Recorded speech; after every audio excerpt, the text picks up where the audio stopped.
बच्चों, आज की ऑनलाइन हिंदी शिक्षण की श्रृंखला में हम पाठ 4 कविता दोपहरी का कविता पाठ करते हुए उसकी व्याख्या समझेंगे। बच्चों, जैसा कि आप देख रहे हैं, कविता का शीर्षक है दोपहरी। इस कविता की कवियत्री हैं शंकुत माथुर। सबसे पहले दोपहरी शब्द का अर्थ समझेंगे। इसका अर्थ है दो पहरों का समाहार या मध्याह्न, और मध्याह्न का समय मध्य का समय यानी 12 बजे का समय।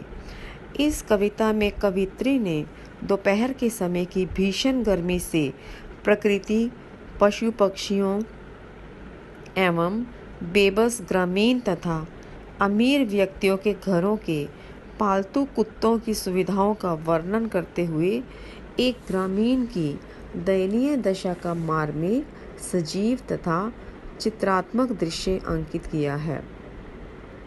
इस रोचक दृश्य को अंकित करते हुए उन्होंने बताया है कि किस तरह गर्मी की उस दोपहर में एक ग्रामीण मजबूर होकर सड़क पर चल रहा है और प्रकृति की विभिन्न वस्तुओं पर उस दोपहर की गर्मी का क्या प्रभाव पड़ रहा है।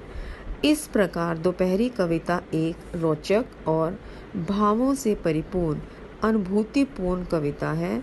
इस कविता में कवित्री के भाव जो व्यक्त हुए हैं वो इस प्रकार हैं। अब हम कविता पाठ करेंगे। पहला प्रकरण पढ़ेंगे।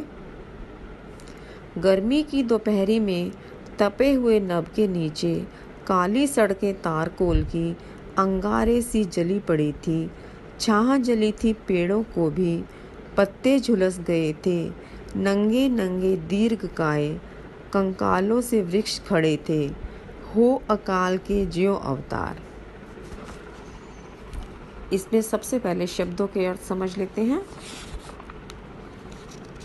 जैसे दोपहरी का आपको बताया, गर्मी, ग्रीष्म, और दोपहरी मध्याह्न, तपे तपते हुए, नभ आकाश, तारकोल जिससे सड़क बनती है, और अंगारे आग के समान, छाह छाया, नंगे नंगे पत्तों से विहीन, दीर्घ बड़ा, काय शरीर या काया, कंकाल स्केलेटन कहते हैं या अस्थि पिंजर। चलिए अब आपको इसका सरलार्थ समझाते हैं।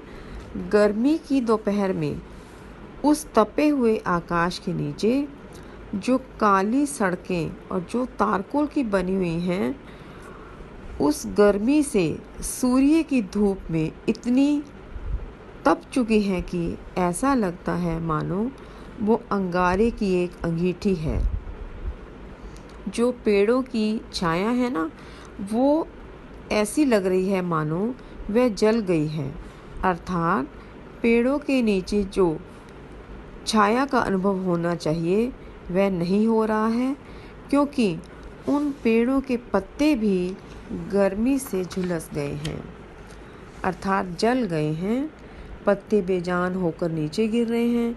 वृक्ष पत्तों से रहित होकर ऐसे लग रहे हैं मानो लंबे शरीर वाले कंकाल की भांति खड़े हैं।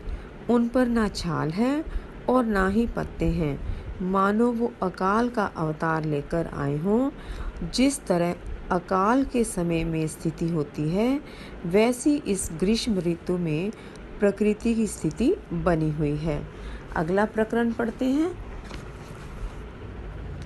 एक अकेला तांगा था दूरी पर, कोचवान की काली सी चाबुक के बल पर वो बढ़ता था। घूम घूम जो बल खाती थी सर्प सरीखी, बेदर्दी से पड़ती थी दुबले घोड़े की गर्म पीठ पर। भाग रहा वह तारकोल की जली अंगीठी के ऊपर।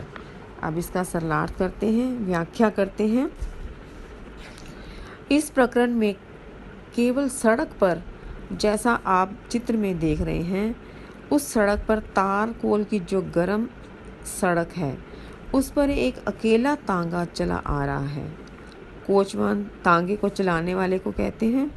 जो तांगे को चलाने का काम करता है, चालक होता है, उसके हाथ में एक काली सी लंबी सी चाबुक है। वह उस घोड़े की पीठ पर